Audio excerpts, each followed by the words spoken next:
ఇవాళ పల్లా గారు చెప్పినట్టు జరగబోయే టీచర్స్ ఎమ్మెల్సీ ఎలక్షన్స్ గురించి సపోర్ట్ పలకడం, మేజర్ అప్డేట్స్ కూడా మీతో షేర్ చేయడానికి ప్రెస్ మీట్ పెట్టడం జరిగింది.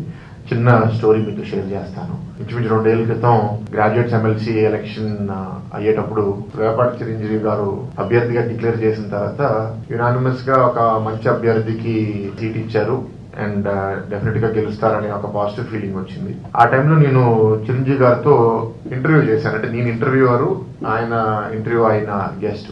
అండ్ దాంట్లో కొన్ని విషయాలు మాట్లాడుకున్నాం.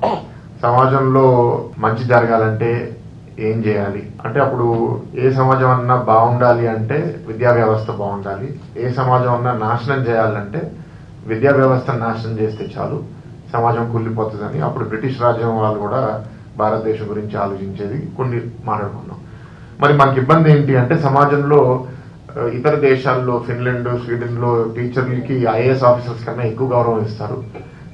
ఇక్కడ గవర్నమెంట్ టీచర్స్ కి జీతాలు ఇంప్రూవ్ అయినా సరే సమాజంలో అంత గౌరవం ఇంకా రాలేదు. గౌరవం ఎట్లా పెంచాలి అని కొన్ని విషయాల మీద మేము మాట్లాడుకున్నాం.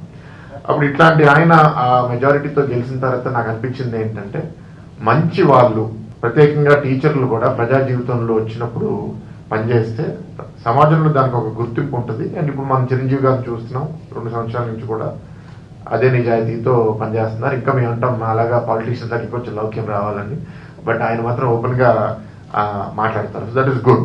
అండ్ ఎట్లాంటి వాళ్ళు ఎమ్మెల్సీలుగా ఉండాలి, ఎట్లాంటి వాళ్ళు లీడర్లుగా ఉండాలంటే, గత 20 సంవత్సరాలుగా చాలా మంది విద్యామంత్రులు వచ్చారు, రకరకాల మార్పులు జరిగినాయి.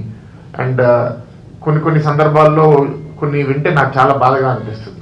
ఏంటంటే, ప్రత్యేకంగా ఈ గత 5 సంవత్సరాల్లో డబ్బు ప్రవాహం పెరిగిపోవడం, ట్రాన్స్ఫర్ల కోసం, పోస్టింగ్ల కోసం, ఏదో కుల పేరుతోనో రాజకీయ అఫిలియేషన్ తో ఏదో చేయడం. సో గవర్నమెంట్ ఎప్పుడైతే విద్యా వ్యవస్థకి అర్థం చేసుకోకుండా వ్యతిరేకంగా ఉంటారో అప్పుడు మనం కూడా వాళ్ళ భాషలో మాట్లాడి వాళ్ళతో పైరవీలు చేసి చేయడానికి అవసరం ఉండొచ్చేమో.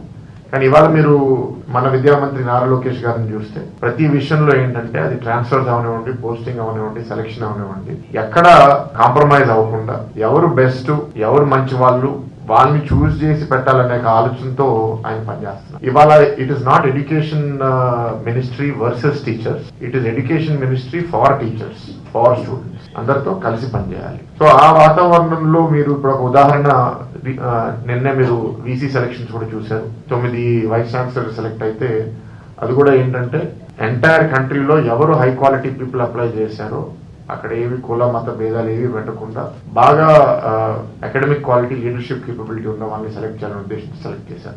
So this is just an indication. ఇప్పుడు ఇట్లాంటి వాతావరణంలో మనకు కావాల్సిన టీచర్స్ ఎమ్మెల్సీ ఎట్లాంటి వాళ్ళంటే, నిజాయితీగా ఉండి ప్రజల సమస్యలు మంత్రి గారికి చెప్పగలిగితే తప్పకుండా ఆయన దాన్ని పాజిటివ్ గా స్వీకరిస్తారు. సో దాంట్లో రఘువరన్ గారు ఒక మంచి అభ్యర్థి అవుతారు అని మేమందరం చాలా బలంగా నమ్ముతున్నాం. అండ్ ఇప్పుడే కాదు, గత 2-3 సంవత్సరాలుగా రాష్ట్రంలో చాలా అరాచక పాలన ఉన్నప్పుడు కూడా, అప్పుడు గవర్నమెంట్ కి వ్యతిరేకంగా వెళ్తే ఇబ్బందులు ఉన్నాయి అనే సమయంలో కూడా ఏపీటీఎఫ్ రఘువరన్ గారు కూడా ముందుకొచ్చి గ్రాడ్యుయేట్స్ ఎమ్మెల్సీ ఎలక్షన్ లో పనిచేయడమే కాదు, ప్రతి ప్రజా వ్యతిరేక విషయం మీద ప్రభుత్వానికి అగెన్స్ట్ గా మాట్లాడడం అనేది పార్టీలో మా నాయకులు అండ్ ఈ కూటమిలో కూడా చాలా మంది గుర్తించి ఆ గౌరవం కూడా ఉంది.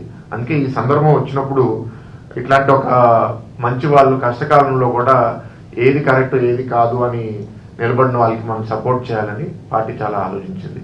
అయితే మరి ఈ సమయం వచ్చినప్పుడు 10 మంది అభ్యర్థులు ఉన్నారు, కానీ సీరియస్ కంటెండర్స్ లో శంకర్ శ్రీనివాస్ గారు కూడా serious contender. And అపుస్మా private schools association, పెద్ద అసోసియేషన్ కూడా రిప్రజెంట్ చేస్తున్నారు. ఆయన కూడా గత 2 సంవత్సరాలు, ఇప్పుడు గవర్నమెంట్ స్కూల్ టీచర్స్ కి ఒక రకమైన ఇబ్బంది ఉంటే ప్రైవేట్ అసోసియేషన్ కి ఇంకా ఎక్కువ ఇబ్బంది. ఎందుకంటే ఆ కాలేజ్ కి ఏదో, స్కూల్ కి ఏదో తిరకాసు పెట్టి ఆపిచ్చేయడము, అడ్మినిస్ట్రేషన్ చేయడం, ఇలా రకరకాల ఇబ్బందులు ఉన్నాయి. ఎందుకంటే చిన్న చిన్న ప్రోగ్రామ్స్ మేము స్కూల్స్ లో కండక్ట్ చేయాలన్నా సరే వాళ్ళ మీద రాజకీయంగా ఒత్తిడి పెట్టి మీరు చేయడానికి వీల్లేదు అని చాలా మంది పెట్టారు. అయినా అపుస్మా అండ్ ఇక్కడ విష్ణుప్రసాద్ గారు అవనివ్వండి, శంకర్ శ్రీనివాస్ గారు అవనివ్వండి, గత 2-3 సంవత్సరాలుగా ప్రతి దాని మీద మద్దతు పలకడము. అండ్ నేను కూడా చాలా సార్లు వాళ్ళతో వేదిక పంచుకుని అసలు టీచర్ల గురించి, విద్యా వ్యవస్థ గురించి, చాలా గురించి మాట్లాడాము. అండ్ ఎలక్షన్స్ కూడా హోల్ హార్టెడ్ గా వాళ్ళు ఏంటంటే వాళ్ళ ఏదో స్వార్థంతో కాదు, రాష్ట్రంలో మంచి పాలన రావాలని శ్రీనివాస్ గారు కూడా ఇతర అకుస్మా లీడర్స్ అందరూ పనిచేశారు. సో ఇవాళ నేను ఏం చెప్పానంటే శ్రీనివాస్ గారికి, ఇద్దరు మంచి వాళ్ళు పోట్లాడి మూడో అభ్యర్థి గెలిస్తే ఏదైతే మనం లక్ష్యం అనుకున్నామో విద్యా వ్యవస్థని ఇంప్రూవ్ చేయాలి, అది కొంత దెబ్బతినే అవకాశం ఉంది. సో ఈ సందర్భంలో నేను మీ అందరూ రిక్వెస్ట్ చేశాం శ్రీనివాస్ గారిని దట్ మీరు సపోర్ట్ చేయాలని. కానీ ఈ టైంలో జరిగిన పాజిటివ్ ఏంటంటే గత 8 నెలల్లో ప్రైవేట్ స్కూల్స్ అసోసియేషన్ అకుస్మాతో సహా మంత్రి గారిని కలవడం జరిగింది. వాళ్ళ ఇష్యూస్ సమస్యలు ఆయన ముందు పెట్టినప్పుడు ఆయన వెంటనే అక్కడ నిర్ణయించి ఇది చేయగలుగుతామని చెప్పారు. మిగతా 8 స్టడీ చేసేదాకా చెప్పడం జరిగింది. సో అప్పుడు ఆయన విధి విధానాలు, ఆయన మాట తీరు చూసి ప్రైవేట్ అసోసియేషన్ కూడా ఒక మంచి మంత్రి వచ్చారు, ఇంత మనం పనిచేయాలనే ఒక ఆలోచన వచ్చింది. సో ఆల్రెడీ వీళ్ళు దానికి పాజిటివ్ గా ఉండి మేము కూడా పార్టీ తరఫున రిక్వెస్ట్ చేసిన తర్వాత శ్రీనివాస్ గారు కూడా కొంత ఆలోచన చేసి వరం గారికి సపోర్ట్ చేయడానికి సిద్ధంగా ఉన్నాము, అకుస్మా కూడా సిద్ధంగా ఉందని రిప్రజెంట్ చేయడానికి తులసి గారు కూడా రావడం జరిగింది. అయితే ఇప్పుడు ప్రైవేట్ స్కూల్స్ కి రేపు రిప్రజెంటేషన్ శ్రీనివాస్ గారు లాంటి ఆయన వ్యక్తిగతంగా కూడా బాగా చదువుకున్న మనిషి కాబట్టి ఆయన్ని ఏదో ఒక సూటబుల్ రెస్పాన్సిబిలిటీలో గవర్నమెంట్ కూడా యూటిలైజ్ చేయాలనేది మా ఆలోచన. సో అది తప్పకుండా భవిష్యత్తులో మంత్రి గారు అది ఆలోచించి, ఎందుకంటే రకరకాల బాధ్యతలు ఉంటాయి. ఓవరాల్ ఏంటంటే school education, intermediate education, college education, skill development అన్ని డెవలప్ అవ్వాలి. శ్రీనివాస్ గారిని ఏదో విధంగా సద్వినియోగం ప్రభుత్వం చేస్తా నేనైతే చాలా బలంగా నమ్ముతున్నాను. అండ్ ఇవాళ కోరేది ఏంటి అంటే ఏపీటీఎఫ్ అవనివ్వండి, అకుస్మా అవనివ్వండి, ప్రైవేట్ స్కూల్స్ మిగతా యాప్స్ కూడా మనకి సపోర్ట్ అనౌన్స్ చేసింది. అండ్ ఎన్డీఏ కూటమి పార్టీస్ కూడా ప్రత్యేకంగా జనసేన బహిరంగంగా పనిచేయడానికి బీజేపీతో కూడా చర్చిస్తున్నాము. సో మా నమ్మకం ఏంటంటే ఇవాళ ఇవన్నీ పాజిటివ్ పరిణామాలు చూస్తే వర్మ గారి అభ్యర్థిత్వం కూడా చాలా బలపడింది. మంచి మెజారిటీతో ఫస్ట్ ఓట్ తో గెలిచే అవకాశం కూడా ఉందని బలంగా నమ్ముతున్నాను. ఇప్పుడు టీచర్స్ ని, ఓటర్స్ ని కోరేది ఏంటి అంటే చాలా సీరియస్ గా తీసుకోండి. మేము మా ఎలక్షన్ అప్పుడు కూడా చెప్పాము, ఎప్పుడైనా సరే రిలాక్స్ అయితే మాత్రము మంచి జరగదు. ఇవాళ మంత్రి గారు చాలా పాజిటివ్ గా ఉన్నారు.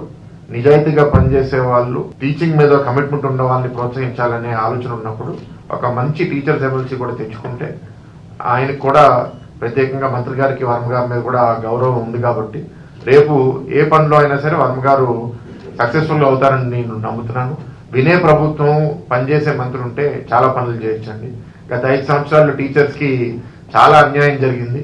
ఇవాళ అన్యాయాన్ని కరెక్ట్ చేయడమే కాదు, చేయాల్సిన పని కూడా చాలా ఉంది కాబట్టి అందరి మద్దతు కోరుతున్నాము. అండ్ వర్మ గారిని మంచి మెజారిటీతో గెలిపించాలని మీ అందరిని కోరుతూ సెలవు తీసుకుంటున్నాను. Thank you.